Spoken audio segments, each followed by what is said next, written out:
Bertahan hidup di toilet global. Semua orang terperangkap di toilet terpisah. Setiap hari toiletnya punya 10 kesempatan menyiram. Dan setiap siraman adalah 1 kali undian. Ada orang yang mendapatkan perbekalan dan hidup nyaman.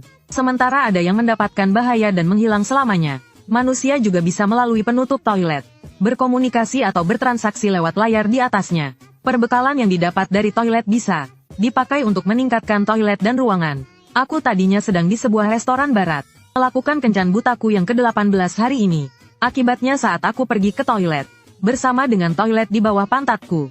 Ikut berpindah ke ruangan di hadapanku ini. Saat ini layar di hadapanku tiba-tiba menyala. Lalu menampilkan nama dan levelku. Lobi pagi barang saluran dunia. Lobi transaksi dan papan peringkat saluran dunia. Melihat itu aku tidak buru-buru mengundi. Melainkan membuka saluran dunia. Di dalamnya sangat ramai. Ada yang bertanya ini di mana? Kita harus bagaimana? Ada juga yang mengeluh dia baru menang 5 juta dari lotre lalu dikirim ke sini. Dan ini semua bukan yang ingin kulihat. Setelah menunggu beberapa detik, akhirnya muncul beberapa informasi yang berguna. Ada yang menekan tombol siram lalu keluar sepotong roti. Ada juga yang menyiram keluar kecoa mutan yang lebih besar dari kepalanya. Bahkan ada orang yang baru saja menekannya. Detik berikutnya avatarnya langsung hitam. Jadi aku pun berdiri, melihat ada sedikit noda kuning di pinggir dudukan toilet. Sialan, jorok banget toiletnya. Saat ini terdengar suara lirih di telingaku.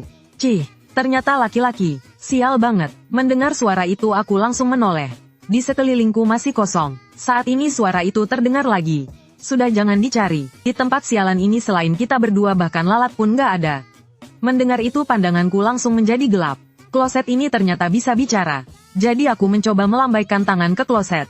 Apa kamu yang bicara? Kloset itu juga ketakutan hingga menyemprotkan air.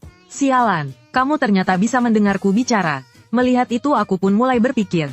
Jangan-jangan ini yang disebut cheat legendaris itu. Meskipun skill berkomunikasi dengan kloset agak aneh.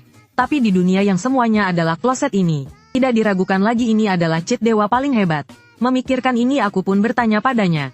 Bro, kulihat kamu ini kloset yang pintar. Bisa nggak kamu kasih tahu aku? Seberapa banyak yang kamu tahu tentang game ini? Mendengar itu nada bicara kloset menjadi sombong. Kamu punya mata yang bagus juga. Mengenai urusan menyiram, aku ini ahlinya. Setiap kali tombol siram akan ditekan, aku sudah tahu lebih dulu apa isi di dalam tangki air. Kata-kata ini membuat mataku berbinar. Bukankah itu sama saja dengan undian yang sudah ada jawabannya? Jadi aku tidak sabar bertanya padanya. Lalu apa yang akan keluar selanjutnya? Kloset itu terdiam sejenak. Adalah monster rambut panjang yang memancarkan aura tidak menyenangkan. Dia akan melilitmu dengan erat. Sampai kamu mati. Mendengar itu punggungku terasa merinding.